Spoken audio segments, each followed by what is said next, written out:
ఈ ఛాంబర్కి నాయకుడు అనే వాడిని ఎన్నుకోవడం చాలా చాలా ఇంపార్టెంట్.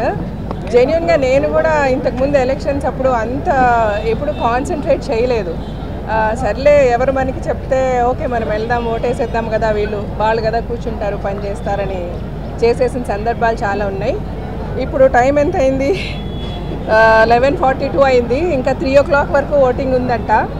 ఫర్దర్గా ఓట్ చేయబోయే ప్రతి ఒక్కరికి నేను కోరుకునేది ఒకటే, 1కి 10 సార్లు ఆలోచించండి. ఇంతకుముందు వీళ్ళకి ఓటు వేసాం కదా, లేకపోతే వీళ్ళు మనకి ఫోన్ చేసి అడిగారు కదా అని దయచేసి ఎవరికి ఓటు వేయొద్దు. ఆలోచించండి.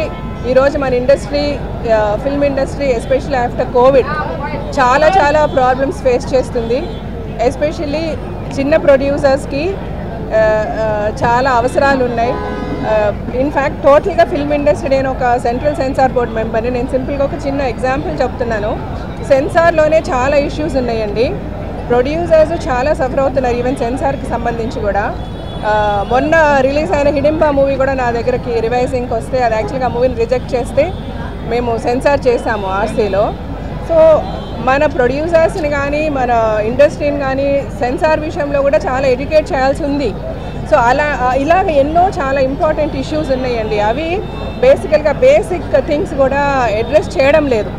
సో ఇవన్నీ అడ్రస్ చేయాలి, సెన్సిబుల్గా ఆలోచించాలి. అంటే ఉన్న ఎమోషనల్గా ఒక సెంటిమెంటల్గా మాట్లాడేసి మన చిన్న ప్రొడ్యూసర్లని మనకి ఒక అండ ఉండాలి, మీరు మాట్లాడాలంటే ఒక మనిషి ఉండాలి, మీకు వాళ్ళు కనబడతారా వీళ్ళు కనబడతారా అట్లాంటి ఎమోషనల్ బ్లాక్మెయిలింగ్ చేయకుండా, లేకపోతే అట్లాంటి ఎమోషనల్ బ్లాక్మెయిల్కి దయచేసి మీరు లొంగకుండా. ఇప్పుడు మనం చిన్న ప్రొడ్యూసర్స్ అంటున్నాం కరెక్టే, చాలామంది మూవీస్ గురించి ఒక అవగాహన లేకుండా కూడా వచ్చేసి ఈరోజు సినిమాలు తీస్తున్నారు. దానివల్ల మనం నష్టపోతున్నాం. సో కొత్తగా ఒక ప్రొడ్యూసర్ సినిమా చేయాలని వచ్చినప్పుడు కూడా ఛాంబర్ ఆ రెస్పాన్సిబిలిటీ తీసుకొని ఒక కమిటీని పెట్టి, ఆ ప్రొడ్యూసర్ వెళ్ళి ఆ కమిటీని కన్సల్ట్ చేసి, ఏమండి నేను ఒక కొత్త ప్రొడ్యూసర్ని, నా దగ్గర ఇంత డబ్బులు ఉన్నాయి, నేను ఒక సినిమా తీయాలనుకున్నప్పుడు అతనిని సరైన ఒక గైడ్ లైన్స్ ఇచ్చి ఆ మూవీ తీసే విధంగా గైడ్ చేయాలి, ఇలాగ ఒక కమిటీ రావాలి, ఇలాగ ఎన్నో అనుకున్నామండి. ఇవన్నీ కూడా నేను ఇన్ఫ్యాక్ట్ దిల్ రాజు గారు వీళ్ళందరితో కూడా డిస్కస్ చేశా. అంటే నేను ఒక ప్యానెల్ని సపోర్ట్ చేసి మాట్లాడుతున్నానని కాదండి. ఇంతకుముందు కూడా కొన్ని ఇష్యూస్ వచ్చినప్పుడు దిల్ రాజు గారు వీళ్ళంతా కూడా ఒక స్టెప్ ఫార్వర్డ్ వచ్చి, కోవిడ్ అప్పుడు అవ్వచ్చు, లేకపోతే మీటూ ఇష్యూస్ అవ్వచ్చు, లేకపోతే హై బడ్జెట్స్ అయిపోతున్నాయి మూవీస్ కన్నా, ఇలాంటి ఇష్యూస్ అవ్వచ్చు. అలాంటప్పుడు కూడా కొన్ని మీటింగ్స్ పెట్టి నేను మా జనరల్ సెక్రటరీగా ఉన్నప్పుడు కూడా వాళ్ళని చాలాసార్లు కలవడం జరిగింది.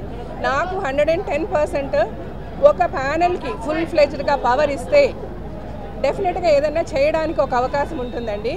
ఎప్పుడు కూడా 2 ప్యానెల్స్, అసలు ఫస్ట్ ఆఫ్ ఆల్ ఎలక్షన్స్లో ప్యానెల్స్ అన్నది రావడమే ఒక దురదృష్టకరము.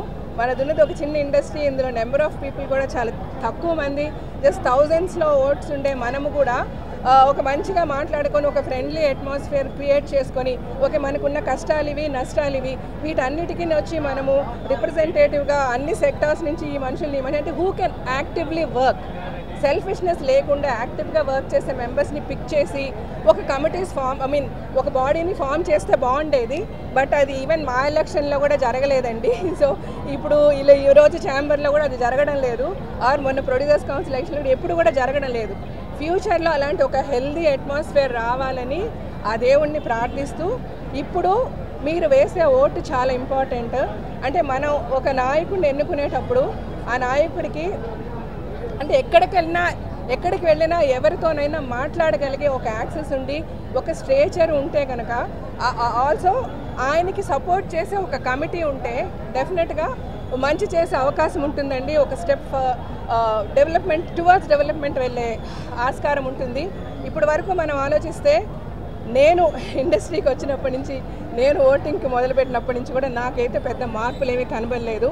సో నేను ఒక ప్యానెల్ని బిలీవ్ చేసి, ఈ ప్యానెల్కి ఫుల్ ఫ్లెజ్డ్గా ఓట్ చేస్తే మంచి జరుగుద్ది అని నమ్మి నేను ఒక ప్యానెల్ని సపోర్ట్ చేశాను. ఇప్పుడు నేను అది చెప్పడం కరెక్ట్ అవుతుందో కాదో తెలియదు, బట్ నా మాటల్లోనే మీకు అర్థమై ఉండొచ్చు. సో దయచేసి నేను కోరుకునేది అందరినీ ఒకటే, కరెక్ట్గా ఆలోచించండి 1కి 10 సార్లు. మన ఇష్యూస్ ఏమున్నా కూడా వీళ్ళు మనకు అందుబాటులో ఉంటారా లేదా అని దయచేసి ఆలోచించకండి. ఇది మన రైట్ అండి. ఎవరినైతే మనం నాయకుడిగా ఎన్నుకుంటామో అతను మనకు అందుబాటులో రావాలి, ఉండాలి. అలా లేని పక్షంలో నేను మాట్లాడుతున్నాను అందరి తరఫున, నేను ఎప్పుడు అవైలబిలిటీ ఉంటాను. నా దగ్గరికి వచ్చి అడిగితే నేను వెళ్ళి నిలదీసి అడుగుతానండి, ఏమంటే మేము మీకు ఓటేస్తాం, మీరు ఎందుకు మాకు నిలబడరు. బట్ మనం తీసుకెళ్లే ప్రాబ్లమ్స్ కూడా, ఇష్యూస్ కూడా దానికి ఒక వాల్యూ ఉండాలండి. ప్రతి ఇష్యూని తీసుకెళ్ళి వాళ్ళు మాకు రిప్లై కాలేదు, రిప్లై చేయలేదు అని ఉండద్దు.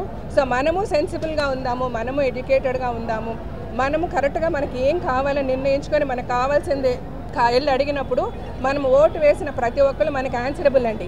ఇది మన రెగ్యులర్ ఎలక్షన్స్ అవ్వచ్చు, సినిమా ఎలక్షన్స్ అవ్వచ్చు, ఏదన్నా అది మన రైట్. సో మనం వెళ్ళి అడుగుదాం, అడిగి మనకు కావాల్సిన పనులు చేయించుకుందాం. బట్ ప్రాపర్గా ఫస్ట్ అడ్రస్ చేయడానికి ఒక సెన్సిబిలిటీస్ ఉన్న కమిటీ రావాలి. సో నేనైతే ఓపెన్గానే నిన్నను మాట్లాడిన, ఆల్రెడీ అది మీడియాలో కూడా వచ్చేసి ఉండొచ్చు, నేను దిల్ రాజు గారి ప్యానెల్కి సపోర్ట్ చేస్తున్నానని చెప్పాను, చేస్తున్నాను కూడా. సో అంటే ఇంతకుముందు చాలాసార్లు అదర్ ప్యానెల్స్ని వాళ్ళని గెలిపించాము, ఒక అవకాశం ఇవ్వడంలో తప్పు లేదు కదా, ఫర్ ఏ చేంజ్. లెటర్స్ చేసి ఇది జస్ట్ ఒక 2 years పోస్టింగ్. సో దయచేసి నేనంటే ఇది బయట ప్రజలకి, ఆంధ్ర తెలంగాణ ప్రజలకి ఏమాత్రం అవసరం లేని ఒక ఇష్యూ అండి. కేవలం మా ఫిల్మ్ మిగిలిన మళ్ళీ కింద కమెంట్లు పెట్టకండి, ఏమమ్మా మీ ఎలక్షన్లు మాకేంటని దయచేసి కమెంట్లు పెట్టద్దు.